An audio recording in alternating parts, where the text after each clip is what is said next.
ನಮಸ್ಕಾರ, ವಿವಿಸಿ ನ್ಯೂಸ್ಗೆ ಸ್ವಾಗತ. ನಾನು ತುಳಸಿ ಹರೀಶ್. ಇದೀಗ ಹೆಡ್ಲೈನ್ಸ್. ಹಾಸನ ಜಿಲ್ಲಾ ಸರ್ಕಾರಿ ನೌಕರರ ಸಂಘದ ಚುನಾವಣೆಯಲ್ಲಿ ಹೊಂದಾಣಿಕೆ ರಾಜಕೀಯದ ಆರೋಪ. ಹಣದ ಆಮಿಷಕ್ಕೆ ಜೊತೆಯಿದ್ದ ನಿರ್ದೇಶಕರೇ ನನ್ನ ಸೋಲಿಸಿದ್ರು ಅಂತ ನೋವು ಹೊರಹಾಕಿದ ಕೆಎಂ ಶ್ರೀನಿವಾಸ್. ರಾಷ್ಟ್ರೋತ್ಥಾನ ಪರಿಷತ್ಗೆ 60ರ ಸಂಭ್ರಮ. ಹಾಸನ ನಗರದಲ್ಲಿ ಮುಂದಿನ ಶೈಕ್ಷಣಿಕ ವರ್ಷದಿಂದಲೇ ಆರಂಭವಾಗಲಿದೆ ಸಿಬಿಎಸ್ಇ ಪಠ್ಯಕ್ರಮದ ನೂತನ ಶಾಲೆ.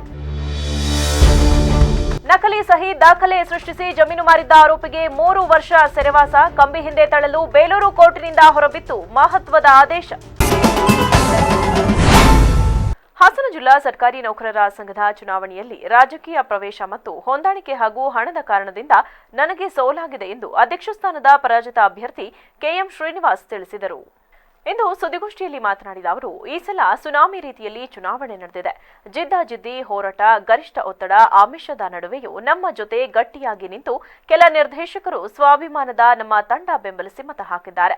ಒಂದು ರೀತಿ ಇತಿಹಾಸ ಸೃಷ್ಟಿ ಮಾಡಿದೆ. ನಿಜವಾಗಿ ನನ್ನ ಶಿವಸ್ವಾಮಿ ನೇತೃತ್ವದ ತಂಡ ಆಯ್ಕೆಯಾಗಬೇಕಿತ್ತು. ಇದರ ಅನೇಕ ಅಪೇಕ್ಷೆಯಾಗಿತ್ತು. ಸಂಘಟಕರು ಗೆಲ್ಲಬೇಕು ಎಂದು ಅನೇಕರು ಬಯಸಿದ್ದರು. ಆದರೆ ರಾಜಕೀಯ ಧ್ರುವೀಕರಣ ಮತ್ತು ಹಣದ ಆಮಿಷದಿಂದ ನಮಗೆ ಸೋಲಾಯಿತು ಎಂದು ಬೇಸರ ಹೊರಹಾಕಿದರು. ಕಾಂಗ್ರೆಸ್ ಜೆಡಿಎಸ್ ನಾಯಕರು, ಹಾಲಿ ಶಾಸಕರು ಒಂದಾಗಿ ಬಡ ಉಪನ್ಯಾಸಕನ ವಿರುದ್ಧ ಪಿತೂರಿ ಮಾಡಿದ್ರು. ಅನೇಕರು ನೀವೇ ಅಧ್ಯಕ್ಷರಾಗಬೇಕು ಎಂದಿದ್ರು. ಆದರೆ ಚುನಾವಣೆಗೂ ಮುನ್ನ ದಿನ ಡಿಸೆಂಬರ್ 3ರ ರಾತ್ರಿ ನಡೆದ ಘಟನೆ ದುಃಖ ತಂದಿದೆ. ಇದು ವಿಷಾದನೀಯ ಎಂದ ಅವರು, ಐಪಿಎಲ್ ಹರಾಜು ರೀತಿ ಚುನಾವಣೆ ನಡೆಯಿತು. ಅನೇಕರು ಒಳಗೊಳಗೆ ಒಂದಾದ್ರು. ನಾವು 5 ವರ್ಷ ಸಂಘಟನೆ ಮಾಡಿದ್ದೆ, ಸಂಘಕ್ಕೆ ಪೂರಕ ಕೆಲಸ ಮಾಡಿದ್ದೆ. ಆದರೂ ಜೊತೆಯಲ್ಲೇ ಇದ್ದ ಕೆಲ ನಿರ್ದೇಶಕರು ಆಮಿಷಕ್ಕೆ ಒಳಗಾಗಿ ಮೋಸ ಮಾಡಿದ್ರು. ನಮಗೆ ಸೋಲಾಯಿತು ಎಂದು ನೋವು ಹೊರಹಾಕಿದ್ರು. ಸರ್ಕಾರಿ ನೌಕರ ಸಂಘದ ಚುನಾವಣೆಯಲ್ಲಿ, ಪದಾಧಿಕಾರಿಗಳ ಚುನಾವಣೆಯಲ್ಲಿ ನಾನು ಜಿಲ್ಲಾ ನೌಕರ ಸಂಘದ ಜಿಲ್ಲಾಧ್ಯಕ್ಷರ ಆಕಾಂಕ್ಷಿಯಾಗಿ ಸ್ಪರ್ಧೆ ಮಾಡಿ ಅಲ್ಪ ಮತದ ಅಂತರದಲ್ಲಿ ಪರಾಜಿತಗೊಂಡಿದ್ದೇನೆ.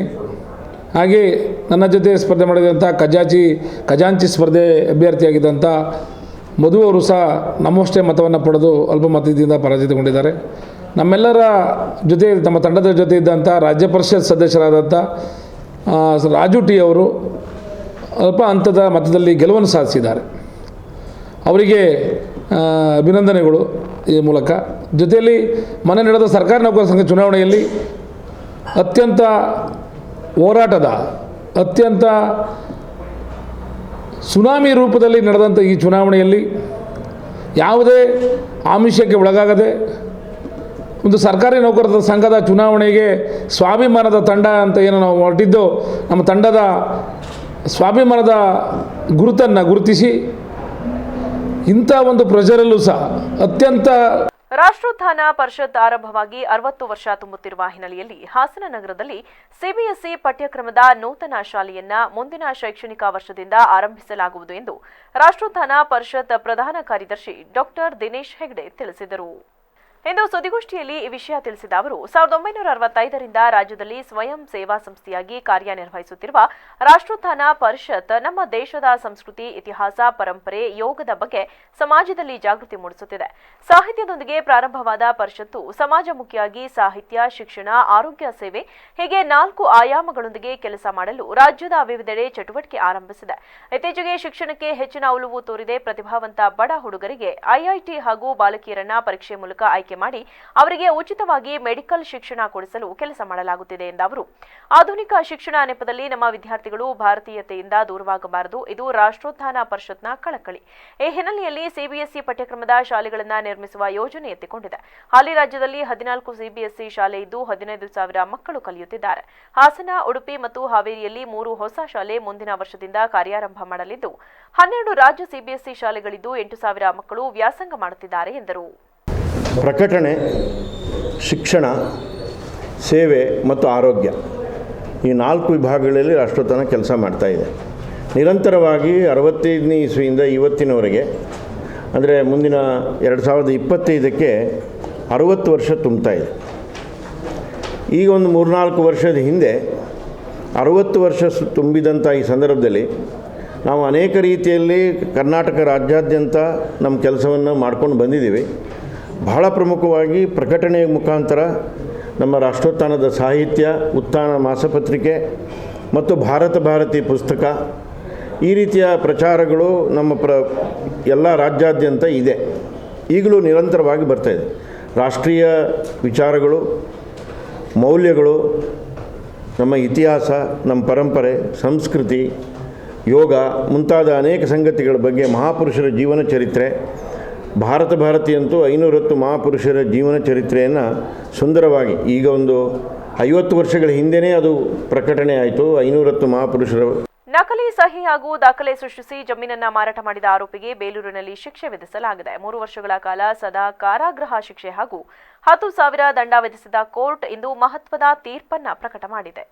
ಬೇಲೂರು ತಾಲೂಕು ಕಸಬಾ ಹೋಬಳಿ ಹಲ್ಮಿಡಿ ಗ್ರಾಮದ HR ನಂಜೇಗೌಡರ ಹೆಸರಿನಲ್ಲಿದ್ದ 26 ಗುಂಟೆ ಜಮೀನನ್ನ ಅದೇ ಗ್ರಾಮದ ಶಿವಾನಂದ್ ಎಂಬುವವರು ವೈಯಕ್ತಿಕ ಹಳೆ ದ್ವೇಷದಿಂದ 2011ರಲ್ಲಿ ಉಪನೋಂದಣಾಧಿಕಾರಿ ಕಚೇರಿಯಲ್ಲಿ ನಾನೇ ಮಂಜೇಗೌಡ ಎಂದು ನಕಲಿ ದಾಖಲೆ ಸೃಷ್ಟಿಸಿಕೊಂಡು ತಮ್ಮ ಹೆಸರಿಗೆ ಅದನ್ನ ಮಾಡಿಕೊಂಡು ನಂತರ 2011ರಿಂದ 12ರಲ್ಲಿ ಹುಲಿಯಪ್ಪ ಹಾಗೂ ಶೇಷಮ್ಮ ಎಂಬುವರಿಗೆ ಕ್ರಯಪತ್ರ ನೋಂದಣಿ ಮಾಡಿಸಿ ನಂಜೇಗೌಡ ಅವರಿಗೆ ಮೋಸ ಮಾಡಿದ್ದು, ಕ್ರಯಪತ್ರ ಮಾಡುವ ಸಂದರ್ಭದಲ್ಲಿ ಆರೋಪಿ ಶಿವಾನಂದ್ ಕ್ರಯಪತ್ರಕ್ಕೆ ತನ್ನ ಫೋಟೋ ಹಾಗೂ ಹೆಬ್ಬೆಟ್ಟು ಗುರುತು ಹಾಕಿದ್ದಲ್ಲದೆ ನಾನೇ ನಂಜೇಗೌಡ ಎಂಬುದಾಗಿ ಸಾಕ್ಷಿ ಸಿದ್ಧಪಡಿಸಿದ ಪ್ರಕರಣದ ವಾದ ಪ್ರತಿವಾದವನ್ನ ಆಲಿಸಿದ ಬೇಲೂರು JMFC ನ್ಯಾಯಾಧೀಶರಾದ ಶ್ರೀಮತಿ MS ಶಶಿಕಲಾ ಆರೋಪ ಸಾಬೀತಾದ ಹಿನ್ನೆಲೆ ಆರೋಪಿಗೆ 3 ವರ್ಷಗಳ ಕಾಲ ಕಾರಾಗೃಹ ಶಿಕ್ಷೆ 10,000 ದಂಡ ವಿಧಿಸಿ ಮಹತ್ವದ ತೀರ್ಪನ್ನು ಪ್ರಕಟ ಮಾಡಲಾಗಿದೆ. ನಂಜೇಗೌಡರ ಮಗನಾದ ನಾನು ಶಿವಾನಂದ ಬಿನ್ ಸಣ್ಣೇಗೌಡ ಎಂಬುವನು ನನ್ನ ಜಮೀನನ್ನು ಫೋರ್ಜರಿ ಮಾಡಿ ಬೇರೆಯವರಿಗೆ ಮಾರಾಟ ಮಾಡಿ ನನಗೆ 13 ವರ್ಷದಿಂದ ತುಂಬ ತೊಂದರೆ ಕೊಡ್ತಾ ಇದ್ದ. ಅದರಿಂದ ಮತ್ತು ಇನ್ನೂ ಬೇರೆ ಜಮೀನನ್ನು 1986ನೇ ಇಸ್ವಿಯಲ್ಲಿ ನಮ್ಮ ಮನೆಯವರಿಗೆ ಯಾರಿಗೂ ಗೊತ್ತಾಗ್ದಂಗೆ ನನ್ನ ಹತ್ರ ಹೆದರಿ ಬೆದರಿಕೆ ಹಾಕಿ ನಮ್ಮ ಬೇರೆ ಈ ಆಸ್ತಿಗಳನ್ನು ನಮ್ಮ ಮಕ್ಕಳಿಗೆ ಗೊತ್ತಾಗದ ನಮ್ಮ ಅಪ್ಪನ ಎದುರಿಸಿ ಬರ್ಸ್ಕೊಂಡಿರೋದು ಒಂದು. ಮತ್ತು ಇದೆಲ್ಲ ಮಾಡಿದಂಥ ನಾವು ಹಿಂಗೆ ಬೇಲೂರು ತಾಲೂಕು ಆಫೀಸಲ್ಲಿ ಕೇಸನ್ನು ರಿಜಿಸ್ಟರ್ ಮಾಡಿದಾಗ ನ್ಯಾಯಾಧೀಶರಾದಂಥ ಶಶಿಕಲಾ ಅವರವರು ನಮಗೆ ತುಂಬ ಹೋರಾಡಿ ನಮಗೆ ನ್ಯಾಯ ದೊರಕಿಸ್ಕೊಟ್ಟಿದ್ದಾರೆ. ಅವರಿಗೆ ತುಂಬ ಹೃದಯದ ಕೃತಜ್ಞತೆ ಸಲ್ಲಿಸ್ತಾ ಇದ್ದೀನಿ. ಮತ್ತು ಈ ಇದರಲ್ಲಿ ನಾವು ಟೌನಲ್ಲಿರೋದು 35-40 ವರ್ಷದಿಂದ. ತೋಟ ಎಲ್ಲ ಅಲ್ಬಿಡಿ ಗ್ರಾಮದಲ್ಲಿದೆ. ನೀವು ಬಂದರೆ ಕೈ ಕಡಿತೀವಿ, ಕಾಲು ಕಡಿತೀವಿ ಅಂತೆಲ್ಲ ಹೆದರಿಕೆನೂ ಕೊಟ್ಟಿದ್ರು, ಒಂದು ಸ್ಟೇಷನ್ನಿಗೂ ಕೊಟ್ಟಿದ್ವಿ. ಮುಂದೆ ಒಂದು ನ್ಯಾಯ ಈ ರೀತಿ ಇದೆ. ಸಕಲೇಶಪುರ ತಾಲೂಕು ಕಾರ್ಯನಿರತ ಪತ್ರಕರ್ತರ ಸಂಘದ ಮಾಜಿ ಅಧ್ಯಕ್ಷ ಚಂದ್ರಣ್ಣ ನಿಧನರಾದ ಹಿನ್ನೆಲೆ ಇಂದು ಕಾರ್ಯನಿರತ ಪತ್ರಕರ್ತರ ಸಂಘದಿಂದ ಶ್ರದ್ಧಾಂಜಲಿ ಸಲ್ಲಿಸಿ ಭಾವಚಿತ್ರಕ್ಕೆ ಪುಷ್ಪನಮನ ಸಲ್ಲಿಸಲಾಯಿತು. ತಾಲೂಕು ಕಾರ್ಯನಿರತ ಪತ್ರಕರ್ತರ ಸಂಘದ ಮಾಜಿ ಅಧ್ಯಕ್ಷ ಚಂದ್ರಶೇಖರ್ ಅನಾರೋಗ್ಯದಿಂದ ತಡರಾತ್ರಿ ನಿಧನರಾಗಿದ್ದು, ಈ ಹಿನ್ನೆಲೆಯಲ್ಲಿ ತಾಲೂಕು ಕಾರ್ಯನಿರತ ಪತ್ರಕರ್ತರ ಸಂಘದಿಂದ ಶ್ರದ್ಧಾಂಜಲಿ ಸಲ್ಲಿಸಲಾಯಿತು. ಚಂದ್ರಶೇಖರ್ ಕಾರ್ಯವೈಖರಿ ಸ್ಮರಣೆ ಮಾಡಿದ ತಾಲೂಕು ಕಾರ್ಯನಿರತ ಪತ್ರಕರ್ತರ ಸಂಘದ ಪದಾಧಿಕಾರಿಗಳು ಭಾವಚಿತ್ರಕ್ಕೆ ಪುಷ್ಪನಮನ ಸಲ್ಲಿಸಿದರು. ಎಲ್ಲ ಸದಸ್ಯರು ಕೂಡ ಈ ಪತ್ರಿಕಾ ಕಚೇರಿಯಲ್ಲಿ ಅವರಿಗೆ ಸಂತಾಪವನ್ನು ಸೂಚಿಸ್ತಾ ಇದ್ದೇವೆ. ಚಂದ್ರಶೇಖರ್ ಅವರು ಈ ಒಂದು ಸಂಘದ ಅಧ್ಯಕ್ಷರಾಗಿ ಅನೇಕ ಕೆಲಸಗಳನ್ನು ಮಾಡಿದಂಥವರು, ನಮಗೆಲ್ಲರಿಗೂ ಕೂಡ ಮಾರ್ಗದರ್ಶಕರಾಗಿದ್ದಂಥವರು. ಸಾಕಷ್ಟು ಅವರ ಒಂದು ಇಡೀ ವಯಸ್ಸಿನಲ್ಲೂ ಕೂಡ ಭಾಳ ಉತ್ಸಾಹದಿಂದ ನಮ್ಮ ಸಂಘದ ಎಲ್ಲ ಕಾರ್ಯಚಟುವಟಿಕೆಗಳನ್ನ ಮಾಡ್ಕೊಂಡು ಬಂದಂಥವರು. ಅವರಿಗೆ ಕಾರ್ಯದರ್ಶಿಯಾಗಿ ನಮ್ಮ ಪ್ರಸನ್ನವರು ಕೂಡ ಕೆಲಸವನ್ನು ನಿರ್ವಹಿಸಿದರು. ಅವರು ಕೂಡ ಇವತ್ತು ನಮ್ಮ ಜೊತೆ ಇದ್ದಾರೆ. ಒಂದು ಬೇಜಾರು ಅಂತಂದರೆ ಇಷ್ಟು ಬೇಗ ಅವರಿಗೆ ಈ ಒಂದು ಡಾಕ್ಟರ್ BR ಅಂಬೇಡ್ಕರ್ ಅವರ 68ನೇ ಪರಿನಿಬ್ಬಾಣ ದಿನವನ್ನು ಡಿಸೆಂಬರ್ 9ರಂದು ಸಂವಿಧಾನ ಸಮ್ಮಾನ್ ಕಾರ್ಯಕ್ರಮವನ್ನಾಗಿ ಸಕಲೇಶಪುರ ಬಿಜೆಪಿ SC ಮೋರ್ಚಾ ಆಚರಿಸಲಿದೆ. ಇದೇ ತಿಂಗಳ 9ರಂದು ಪಟ್ಟಣದ ಲಯನ್ಸ್ ಸಭಾಂಗಣದಲ್ಲಿ ಸಂವಿಧಾನ ಶಿಲ್ಪಿ ಡಾಕ್ಟರ್ ಅಂಬೇಡ್ಕರ್ ಅವರ 68ನೆಯ ಪರಿನಿಬ್ಬಾಣ ದಿನವನ್ನ ಸಂವಿಧಾನ ಸಮ್ಮಾನ್ ಎಂಬ ವಿಶೇಷ ಕಾರ್ಯಕ್ರಮವನ್ನಾಗಿ ತಾಲೂಕು ಬಿಜೆಪಿ ಪರಿಶಿಷ್ಟ ಜಾತಿ ಘಟಕ ಆಚರಣೆ ಮಾಡುತ್ತಿದ್ದು, ಬೆಳಗ್ಗೆ 10:30ಕ್ಕೆ ಪ್ರಾರಂಭವಾಗಲಿರುವ ಕಾರ್ಯಕ್ರಮವನ್ನು ಮಾಜಿ ಶಿಕ್ಷಣ ಸಚಿವ ಹಾಗೂ ಬಿಜೆಪಿ ರಾಜ್ಯ ಉಪಾಧ್ಯಕ್ಷ ಆಯುಷ್ಮಾನ್ ಎನ್ ಮಹೇಶ್ ಉದ್ಘಾಟಿಸಲಿದ್ದಾರೆ. ಮುಖ್ಯ ಅತಿಥಿಗಳಾಗಿ SC ಮೋರ್ಚಾದ ರಾಜ್ಯಾಧ್ಯಕ್ಷ ಸಿಮೆಂಟ್ ಮಂಜು, ರಾಜ್ಯ ಪ್ರಧಾನ ಕಾರ್ಯದರ್ಶಿ ಪ್ರೀತಂ ಜೇಗೌಡ, ಬಿಜೆಪಿ ಜಿಲ್ಲಾಧ್ಯಕ್ಷ ಸಿದ್ದೇಶ್ ನಾಗೇಂದ್ರ ಹಾಗೂ ಸ್ಥಳೀಯ ಎಲ್ಲಾ ಮೋರ್ಚಾದ ಪದಾಧಿಕಾರಿಗಳು ಭಾಗವಹಿಸಲಿದ್ದು, ಸಕ್ರಿಯ ಕಾರ್ಯಕರ್ತರು, ಸ್ಥಳೀಯ ಪದಾಧಿಕಾರಿಗಳು ಹೆಚ್ಚಿನ ಸಂಖ್ಯೆಯಲ್ಲಿ ಭಾಗವಹಿಸುವ ಮೂಲಕ ಕಾರ್ಯಕ್ರಮವನ್ನು ಯಶಸ್ವಿಗೊಳಿಸಿ ಎಂದು ಜಾನಕೆರೆ ಅಣ್ಣಪ್ಪ ಪತ್ರಿಕಾಗೋಷ್ಠಿಯಲ್ಲಿ ವಿನಂತಿ ಮಾಡಿದ್ದಾರೆ. ದಿನಾಂಕ 9/12/2024 ಸೋಮವಾರ ಬೆಳಗ್ಗೆ 10:30ಕ್ಕೆ ಪಟ್ಟಣದ ಲಯನ್ಸ್ ಹಾಲ್ನಲ್ಲಿ 68ನೇ ಡಾಕ್ಟರ್ ಬಾಬಾ ಸಾಹೇಬ್ ಅಂಬೇಡ್ಕರ್ ಅವರ ಪರಿನಿಬ್ಬಾಣ ಕಾರ್ಯಕ್ರಮ ಹಾಗೂ ಸಂವಿಧಾನ ಸಮ್ಮಾನ್ ಎಂಬ ಕಾರ್ಯಕ್ರಮವನ್ನು ಹಮ್ಮಿಕೊಳ್ಳಲಾಗಿದೆ.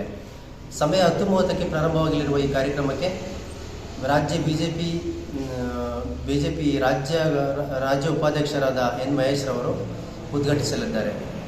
ಹಾಗೆ ಕಾರ್ಯಕ್ರಮದ ಮುಖ್ಯ ಅತಿಥಿಗಳಾಗಿ ರಾಜ್ಯ ಎಸ್ ಸಿ ಮೋರ್ಚಾದ ಅಧ್ಯಕ್ಷರಾದ ಸಿಮೆಂಟ್ ಮಂಜುನಾಥ್ ಅವರು ಆಗಮಿಸಲಿದ್ದಾರೆ. ಹಾಗೂ ರಾಜ್ಯ ಪ್ರಧಾನ ಕಾರ್ಯದರ್ಶಿಗಳಾದ ಪ್ರೀತಮ್ ಗೌಡರವರು ಆಗಮಿಸಲಿದ್ದಾರೆ. ಹಾಗೂ ಜಿಲ್ಲಾಧ್ಯಕ್ಷರಾದ ಸಿದ್ದೇಶ್ ನಾಗೇಂದ್ರ ಅವರು, ತಾಲೂಕು ಬಿಜೆಪಿ ಅಧ್ಯಕ್ಷರಾದ ಒಳದಲ್ಲಿ ಅಶ್ವಥ್ರವರು ಕೂಡ ಆಗಮಿಸಲಿದ್ದಾರೆ. ಹಾಗೂ ಈ ಕಾರ್ಯಕ್ರಮದ ಅಧ್ಯಕ್ಷತೆ ನಾಳೆ ಅರಕಲಗೂಡು ತಾಲೂಕಿನ ದಕ್ಷಿಣ ಕಾಶಿ ಖ್ಯಾತಿಯ ರಾಮನಾಥಪುರದ ಶ್ರೀ ಪ್ರಸನ್ನ ಸುಬ್ರಹ್ಮಣ್ಯ ಸ್ವಾಮಿ ಮಹಾರಥೋತ್ಸವ ಅದ್ದೂರಿಯಾಗಿ ನೆರವೇರಲಿದ್ದು ಧಾರ್ಮಿಕ ಕಾರ್ಯದ ಸಕಲ ಸಿದ್ಧತೆಗಳು ಭರದಿಂದ ಸಾಗಿವೆ. ದಕ್ಷಿಣ ಕಾಶಿ ಖ್ಯಾತಿಯ ರಾಮನಾಥಪುರದಲ್ಲಿ ಡಿಸೆಂಬರ್ 7ರಂದು ಶ್ರೀ ಪ್ರಸನ್ನ ಸುಬ್ರಹ್ಮಣ್ಯ ಸ್ವಾಮಿ ದೇವಸ್ಥಾನದ ಮಹಾರಥೋತ್ಸವ ನಡೆಯಲಿದ್ದು ಸಕಲ ಸಿದ್ಧತೆಗಳು ಭರದಿಂದ ಸಾಗಿವೆ. ಈ ಭಾಗದಲ್ಲಿ ನಡೆಯುವ 1 ತಿಂಗಳ ಕಾಲ ನಡೆಯುವ ಜಾತ್ರಾ ಮಹೋತ್ಸವದಲ್ಲಿ ಅಸಂಖ್ಯಾತ ಭಕ್ತರು ಸೇರುತ್ತಾರೆ. ಅಲ್ಲದೆ ಮೈಸೂರು ಭಾಗದಲ್ಲಿ ನಡೆಯುವ ಮೊದಲ ಜಾತ್ರಾ ಮಹೋತ್ಸವ ಎಂಬ ಪ್ರಸಿದ್ಧಿಗೆ ಪಾತ್ರವಾಗಿರುವ ದೇವಾಲಯಗಳ ಪುಣ್ಯಸ್ಥಳ ರಾಮನಾಥಪುರದ ಶ್ರೀ ಸುಬ್ರಹ್ಮಣ್ಯ ಸ್ವಾಮಿ ರಥೋತ್ಸವಕ್ಕೆ ಕ್ಷಣಗಣನೆ ಆರಂಭವಾಗಿದ್ದು, ರಥೋತ್ಸವ ಅನಂತರ ಮಾರ್ಗಶಿರ ಮಾಸದಲ್ಲಿ 1 ತಿಂಗಳ ಕಾಲ ನಡೆಯುವ ಷಷ್ಠಿ ಜಾತ್ರೆಗೆ ಶ್ರೀ ಕ್ಷೇತ್ರ ಸಜ್ಜುಗೊಂಡಿದೆ. ದೇವಸ್ಥಾನದಲ್ಲಿ ಈಗಾಗಲೇ ವಿವಿಧ ಧಾರ್ಮಿಕ ಕಾರ್ಯಕ್ರಮಗಳಿಗೆ ಚಾಲನೆ ದೊರೆತಿದೆ. ಯಾಗಶಾಲಾ ಪ್ರವೇಶ, ಅಂಕುರಾರ್ಪಣಾ, ಮಯೂರ ವಾಹನೋತ್ಸವ, ಅಶ್ವ ವಾಹನೋತ್ಸವ, ಶೇಷ ವಾಹನೋತ್ಸವ, ಪಂಚಮಿ ಉತ್ಸವ, ಬೆಳ್ಳಿ ಪಲ್ಲಕ್ಕಿ ಉತ್ಸವ ನೆರವೇರಿಸಲಾಗಿದೆ. ಶನಿವಾರ ನಡೆಯುವ ಮಹಾರಥೋತ್ಸವಕ್ಕೆ 35 ಅಡಿ ಎತ್ತರದ ರಥ ಸಿಂಗಾರಗೊಳ್ಳುತ್ತಿದೆ. ಬೆಳಗ್ಗೆ ಪೂಜಾ ವಿಧಿವಿಧಾನಗಳನ್ನು ಪೂರೈಸಿದ ಬಳಿಕ ಅಲಂಕೃತ ರಥದ ಮೇಲೆ ದೇವರ ಉತ್ಸವ ಮೂರ್ತಿ ಪ್ರತಿಷ್ಠಾಪಿಸಿ ಭಕ್ತರ ಸಂಭ್ರಮದ ನಡುವೆ ಮಧ್ಯಾಹ್ನ 12 ಗಂಟೆಗೆ ಅಭಿಜಿನ್ ಮುಹೂರ್ತದಲ್ಲಿ ರಥೋತ್ಸವ ನಡೆಯಲಿದೆ. ತೆಪ್ಪೋತ್ಸವ ಇರುತ್ತೆ. 3 ದಿನದ ತೆಪ್ಪೋತ್ಸವ. ಸಪ್ತಮಿ, ಅಷ್ಟಮಿ, ನವಮಿ, ದಶಮಿವರೆಗೂ ತೆಪ್ಪೋತ್ಸವ ಇದ್ದು, ತೆಪ್ಪೋತ್ಸವ ಮುಗಿದ ನಂತರ ನಾರ್ಮಲ್ಲು ನಮ್ಮ ಪೂಜೆಗಳಿರ್ತವೆ. ಅದಾದ ನಂತರ ಕಿರುಷಷ್ಠಿ 1 ತಿಂಗಳ ನಂತರ ಜನವರಿ 5ನೇ ತಾರೀಕು ಪುನಃ ಉಭಯ ರಥೋತ್ಸವ ಅಂತ ಹೇಳಿರೋದ್ರಿಂದ 2ನೇ ರಥೋತ್ಸವ ಆಗ್ತದೆ. ಪುಷ್ಯ ಷಷ್ಠಿ ದಿವಸ ಅಂದು ಕೂಡ ಇದೇ ರೀತಿ ಸೇಮ್, ಯಾವುದೇ ಒಂದು ವ್ಯತ್ಯಾಸವಿಲ್ಲದೆ ಅದೇ ರೀತಿ ಬೆಳಿಗ್ಗೆ ಹಿಂದಿನ ದಿನ ಪಂಚಮಿ ಉತ್ಸವಗಳು ನಡೆದು ಮಾರನೇ ದಿನ ಬೆಳಿಗ್ಗೆ ಅಭಿಷೇಕಗಳೆಲ್ಲ ಮಂಗಳಾರತಿ ಎಲ್ಲ ಆಗಿ ನಂತರ 12 ಗಂಟೆಗೆ ಆವತ್ತು ಕೂಡ ರಥೋತ್ಸವ ಇರ್ತದೆ. ವಿಶೇಷವಾಗಿ ಗರುಡನ ಆಗಮನ ಅದನ್ನು ಕಣ್ತುಂಬಿಸಿಕೊಳ್ಳಿ. ಷಷ್ಠಿಯಲ್ಲೂ 2 ಷಷ್ಠಿಯಲ್ಲೂ ದೇವರ ಪ್ರತಿಮೆ ರಥದ ಮೇಲೆ ಹೋದ ತಕ್ಷಣ ಮೇಲೆ ಗರುಡನ ಆಗಮನ 3 ಸುತ್ತು ಹಾಕಿ ಹೋಗ್ತಾನೆ. ಇದನ್ನೆಲ್ಲ ಭಕ್ತಾದಿಗಳು ಕಣ್ತುಂಬಿಸ್ಕೊಳ್ಬೇಕು. ಒಂದು ವಿಶೇಷ ಒಂದು ದಿನ ಆ ದಿನ ಷಷ್ಠಿ. ಇದೇ ರೀತಿ ಬಂದು ಭಕ್ತಾದಿಗಳು ದೇವಸ್ಥಾನದ ಶುಚಿತ್ವ. ಇಂಡಿಯನ್ ಗ್ಯಾಸ್, ಭಾರತ್ ಗ್ಯಾಸ್ ಹಾಗೂ ಎಚ್ಪಿ ಗ್ಯಾಸ್ ವತಿಯಿಂದ ನಮ್ಮ ಅಡಿಗೆ ನಮ್ಮ ಜವಾಬ್ದಾರಿ ಅಭಿಯಾನದ ಮೂಲಕ ಎಲ್ಪಿಜಿ ನಿರ್ವಹಣೆ ಮತ್ತು ಅಡುಗೆಯಲ್ಲಿ ಸುರಕ್ಷತೆಯ ಬಗ್ಗೆ ಜಾಗೃತಿ ಮೂಡಿಸಲಾಯಿತು. ಎಲ್ಪಿಜಿ ನಿರ್ವಹಣೆ ಮತ್ತು ಅಡುಗೆ ಸುರಕ್ಷತೆಯ ಬಗ್ಗೆ ಜಾಗೃತಿ ಮೂಡಿಸಲು ಇಂಡಿಯನ್ ಗ್ಯಾಸ್, ಭಾರತ್ ಗ್ಯಾಸ್ ಹಾಗೂ ಎಚ್ಪಿ ಗ್ಯಾಸ್ ಸಿಬ್ಬಂದಿಗಳು ನಮ್ಮ ಅಡಿಗೆ ನಮ್ಮ ಜವಾಬ್ದಾರಿ ಅಭಿಯಾನದ ಅಂಗವಾಗಿ ಮಹಿಳೆಯರಿಗೆ ಅಡುಗೆ ಸ್ಪರ್ಧೆಯನ್ನ ಹಾಸನದ ಗ್ರೀನ್ಸ್ ಪಾರ್ಟಿ ಹಾಲ್ನಲ್ಲಿ ಹಮ್ಮಿಕೊಳ್ಳಲಾಗಿತ್ತು. ಕಾರ್ಯಕ್ರಮದಲ್ಲಿ ಎಲ್ಪಿಜಿ ನಿರ್ವಹಣೆ ಮತ್ತು ಸುರಕ್ಷತೆಯ ಬಗ್ಗೆ ಮಾಹಿತಿಯನ್ನು ನೀಡಲಾಯಿತು. ಕಾರ್ಯಕ್ರಮದಲ್ಲಿ ಹಾಸನದ food and civil supply department joint director Arun Kumar Sanghvi, ನಬಾರ್ಡ್ನ assistant general manager Malini S Suvarna, ಉದ್ಯಮಿ Geetanjali, IOC marketing manager Sakshi, BPCL senior marketing manager Anantrao, Indian gas, Bharat gas ಹಾಗೂ ಎಚ್ಪಿ ಗ್ಯಾಸ್ ವಿತರಕರು ಹಾಜರಿದ್ದರು. ಕೊನೆಯಲ್ಲಿ ಮತ್ತೊಮ್ಮೆ ಹೆಡ್ಲೈನ್ಸ್. ಹಾಸನ ಜಿಲ್ಲಾ ಸರ್ಕಾರಿ ನೌಕರರ ಸಂಘದ ಚುನಾವಣೆಯಲ್ಲಿ ಹೊಂದಾಣಿಕೆ ರಾಜಕೀಯದ ಆರೋಪ. ಹಣದ ಆಮಿಷಕ್ಕೆ ಜೊತೆಯಿದ್ದ ನಿರ್ದೇಶಕರೇ ನನ್ನ ಸೋಲಿಸಿದ್ರು ಅಂತ ನೋವು ಹೊರಹಾಕಿದ ಕೆಎಂ ಶ್ರೀನಿವಾಸ್. ರಾಷ್ಟ್ರೋತ್ಥಾನ ಪರಿಷತ್ಗೆ 60ರ ಸಂಭ್ರಮ. ಹಾಸನ ನಗರದಲ್ಲಿ ಮುಂದಿನ ಶೈಕ್ಷಣಿಕ ವರ್ಷದಿಂದಲೇ ಆರಂಭವಾಗಲಿದೆ ಸಿಬಿಎಸ್ಇ ಪಠ್ಯಕ್ರಮದ ನೂತನ ಶಾಲೆ. ನಕಲಿ ಸಹಿ ದಾಖಲೆ ಸೃಷ್ಟಿಸಿ ಜಮೀನು ಮಾರಿದ್ದ ಆರೋಪಿಗೆ 3 ವರ್ಷ ಸೆರೆವಾಸ. ಕಂಬಿ ಹಿಂದೆ ತಳ್ಳಲು ಬೇಲೂರು ಕೋರ್ಟಿನಿಂದ ಹೊರಬಿತ್ತು ಮಹತ್ವದ ಆದೇಶ.